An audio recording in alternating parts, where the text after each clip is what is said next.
Actually, my mom just collapsed. I have to accompany her, so we'll just have to call off the ceremony.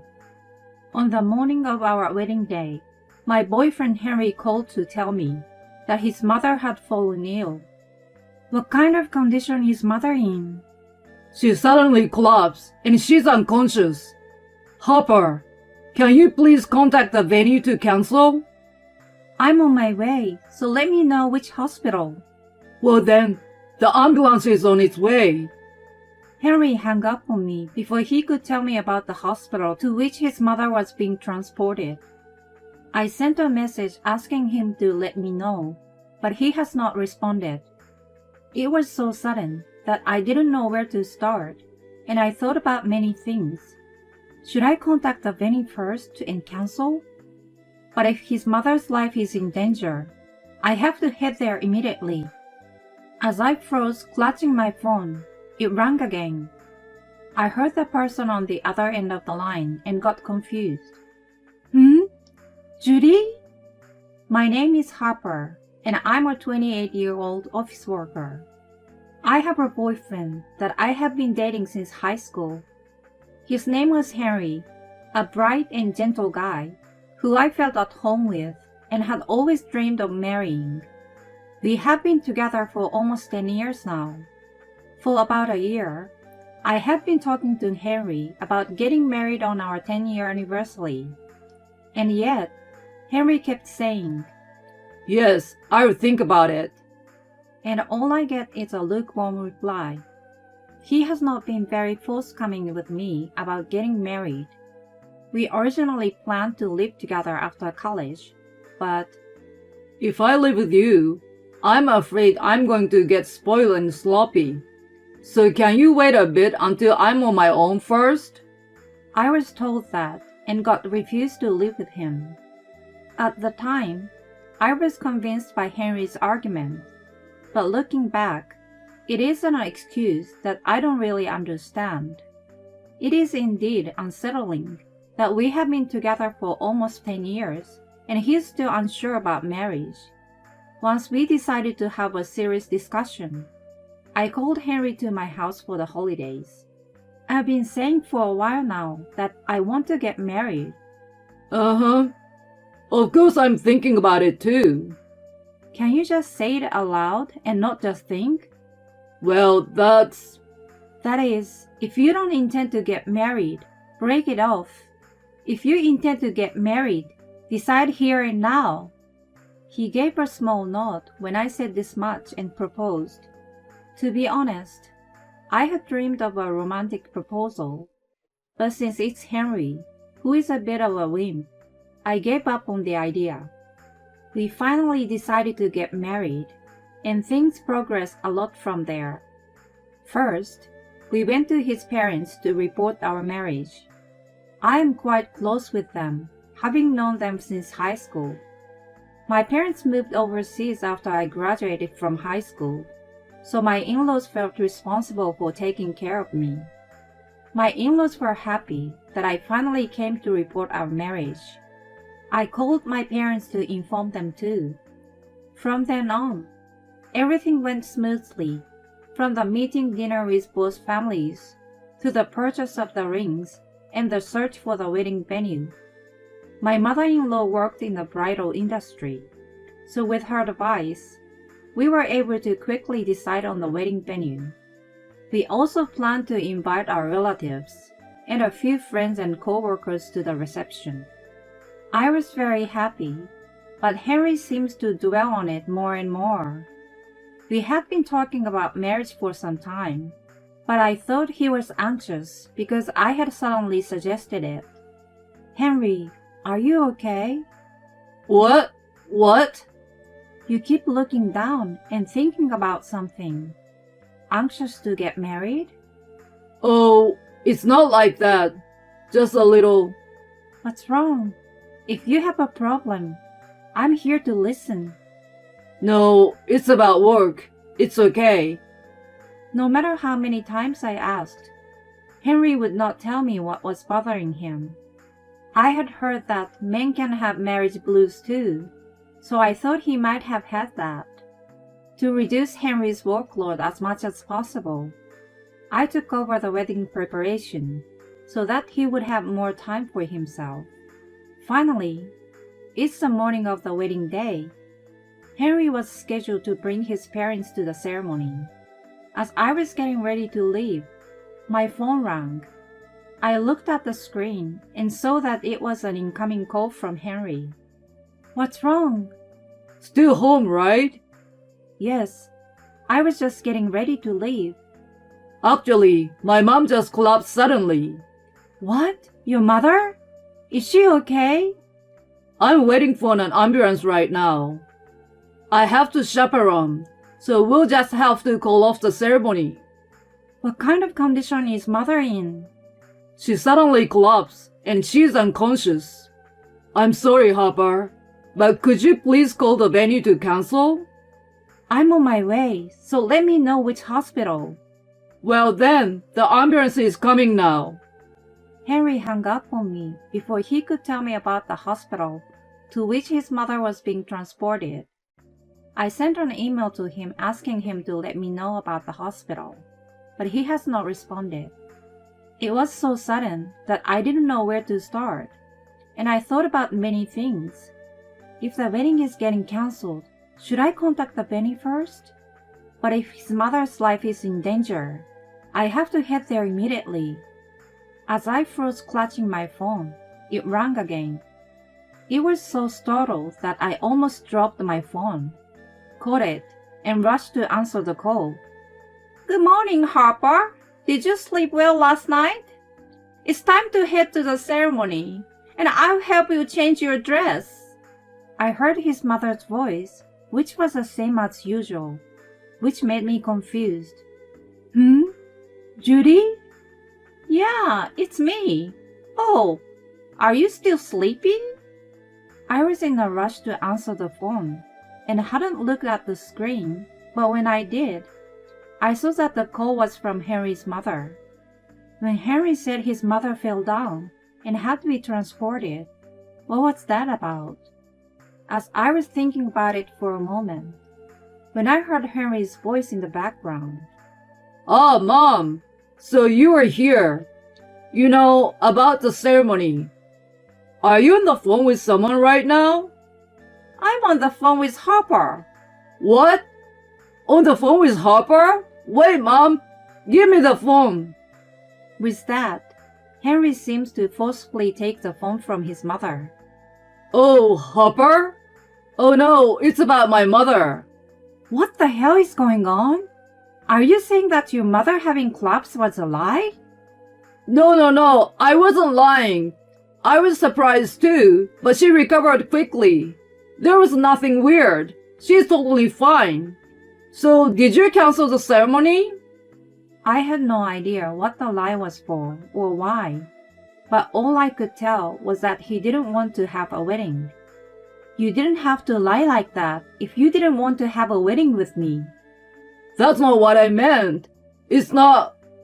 Can you give the phone to your mother? By the looks of it, you're lying to your parents too. No, I will explain that properly. Of course I will let you explain. We don't have time for this, so give it quickly. He reluctantly gave the phone to her, as if it's been decided that he couldn't get away with it. For Henry to tell me that his mother had collapsed and that they were going to the hospital, and to be asked by him to cancel the ceremony because we had no choice. I explained all these things to her. When she heard my story, is it true that you lied about me falling ill and tried to cancel the ceremony? She confronted Henry. I couldn't tell over the phone, but I'm sure Henry was nodding silently. After a short pause, I heard a loud sigh from his mother. I'm sorry. We'll do what you want us to do. What do you want to do, Harper? Right. I will cancel the ceremony because we are no longer in a condition to do so. Well, I'm really sorry. I then discussed it with her and contacted the invited guests and the ceremony venue to inform them of the cancellation. It was painful to tell my parents, who came all the way from overseas. Since they still don't know the truth, I just explained to my parents that we had a miscommunication. After getting a word out, I headed to Henry's parents' house in the late afternoon. When I arrived at their house, Henry was being reprimanded by his father. Before our discussion, his parents got down on their knees and apologized to me. We had no idea our son was such an idiot. We are truly sorry. I asked them to raise their heads. Henry kept looking down and made no attempt to apologize, even though his parents did so because of him. You don't apologize? Oh, I'm sorry. Why did you lie about your mother falling ill? It is... Keeping quiet won't solve anything, though. I could be making $30 million a year. Not only I, but his parents were also stunned by what he said. I don't understand this at all. She's going to make me an employee, and for that reason, we had to cancel the ceremony. Wait! Explain everything from the beginning. That said, Henry began to explain what he meant bit by bit. About a year after he started working, he met the daughter of the president of a major company, who was an acquaintance of his friend. The president's daughter liked Henry and said, "If you go out with me, I will put you in my father's company." His employee's annual income is $30 million. This was a great opportunity for Henry, who was not doing well at his job and was considering a career change. He said that he had been dating the president's daughter while dating me without thinking too much about it. This means that they have been having an affair for about 5 years. I checked Henry's phone on the spot when I heard about the affair. Then I found many photos of his dates with a beautiful woman. They were pictures of beautiful scenic hotels and beaches, and they seemed to have fun. I went out with her like she told me to, but she wouldn't let me into their company for a while. You were pressuring me to get married, and I didn't know what to do. You should have left me and go to the boss's daughter, right? I don't want to. She's selfish and egotistical. If I were to marry, I would prefer you. So the plan was to leave as soon as they let me into the company and marry you. I don't understand. The wedding was cancelled, but you already submitted the marriage certificate. About that, I haven't actually submitted it. What's that? What do you mean? Since we were on a tight schedule from the time we decided to get married until the ceremony, Henry took care of the marriage license, and I was making preparations. Henry told me that he had submitted the marriage certificate without having really sent it in. I can't believe he lied to me all those years ago, and even lied about getting married. I could only sigh in dismay. Because I could have made $30 million a year. With that much, you could be a stay-at-home mom, and the money would be nice to have too. I don't want to be a housewife, and there is no way he could get $30 million in the first place. I'm sure that the president's daughter is playing with Henry, who doesn't know things just for fun. I'd rather have a man who doesn't cheat on me than a man who makes a lot of money. Henry's eyes widened when I said this. Then his face turned grim. That's enough. I've been working hard for you. Huh? For me? What do you mean by working hard? You just enjoyed cheating. Yes. You narrow-minded person wouldn't know what I'm going through. Because I'm going to tie the knot with her and make $30 million a year. You can't come back to me just because I have money. I will never go back to a guy like you. I told him that and left their house. His parents kept their heads down until the very end. I don't really care about anything else anymore. But I was disappointed that I could no longer be a family with his wonderful parents. 10 days later, I received a phone call from Henry. I realized that I had forgotten to reject the call because I didn't want to think about him.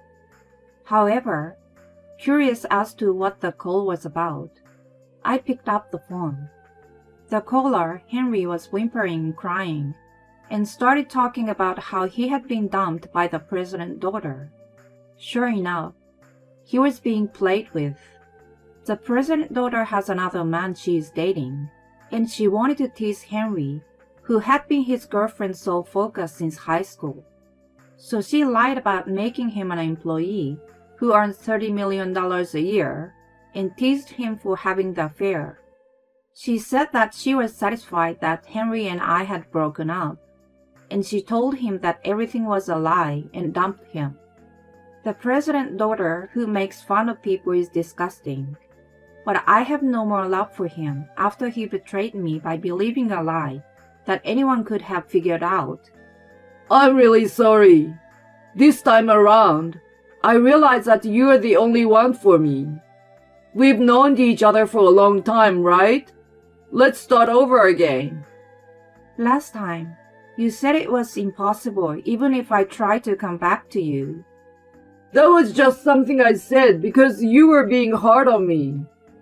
I have absolutely no intention of getting back together with you, so don't call me again. I hung up and blocked calls from him. The wedding and the reception were canceled on the day of the wedding, so the cancellation fee was 100%. Since Henry was the cause of the cancellation, his parents paid the cancellation fee instead. Angered by what Henry had done, they kicked him out of their house, treating the cancellation fee as a goodbye gift. Henry left his workplace at the same time we broke up. I heard him say boldly that a seat had been prepared for him as the next president of the major company he would be joining. As a result, he could not even join the company, let alone take that seat. But I'm glad he left the company. It was explained that the reason the ceremony was cancelled was because of Henry's infidelity. He will have no credibility at all in the company, because he has been caught cheating for 5 years on his girlfriend of almost 10 years. He would have eventually resigned, even if he had stayed with the company. It just would have been sooner. He had also bought a new suit, watch, and shoes, saying he wanted to dress like a rich man. Those were purchased at the high-end store introduced to him by the president's daughter, and he had to incur considerable debt just to pay for them. That is not the only thing. There is also compensation for me. We were able to prove the affair after the engagement, so I was able to claim alimony from Henry. It is not that expensive, but for Henry, who has lost his job and is in debt, it is far from what he can afford. He currently lives in an $800 per month apartment and has a part-time job. He is looking for a full-time job while paying off his debts. However, it doesn't seem to work at all, perhaps because he once dreamed of a $30 million annual income.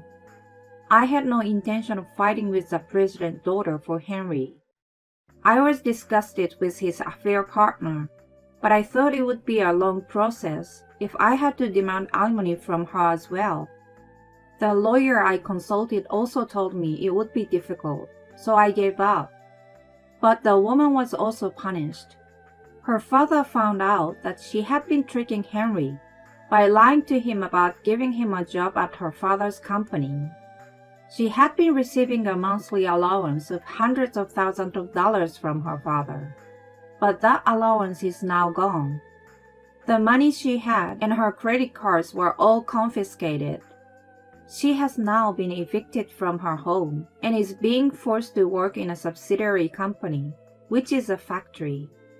Although it is a subsidiary, the plant manager is an old friend of the president and has known her since she was a baby. The factory manager knows what is going on, and he says he is going to set her straight, and he is being very strict with her. I heard about this from Henry's parents. It seems that the father, the president of the company, came to their house himself to apologize for the damage Henry had suffered because of his daughter's lies. At that time, Henry's parents explained to him about me and informed me that the president wanted to apologize to me as well. I heard that the woman had been properly punished, so I politely declined an apology from the president, saying that was enough. Nevertheless, the president apologized and gave me $100,000, hoping that I would accept it as a consolation payment. The atmosphere was such that he was not likely to leave until I received the money, and since I had joined his company under other circumstances, I gratefully accepted. I was thinking of changing jobs and moving at this time, so it was honestly helpful to have a sum of money available. Moving out can be a change of scenery, but another reason is also because the guy whom I've been dating for 10 years cheated on me and called off the wedding. So word spread within my former company and among acquaintances. No one was being mean, but it was a bit stressful because I often had to be careful around people. I found a new job at the new location, and I'm living a fulfilling life. I was quite shocked that Henry had betrayed me, and I had no desire to have a boyfriend at all for a while. Recently, however, I became interested in someone in the company. I thought that I could no longer trust people, but I have someone who cares about me, so I felt that I could finally move on. I'm also trying to be a little more positive about my love life.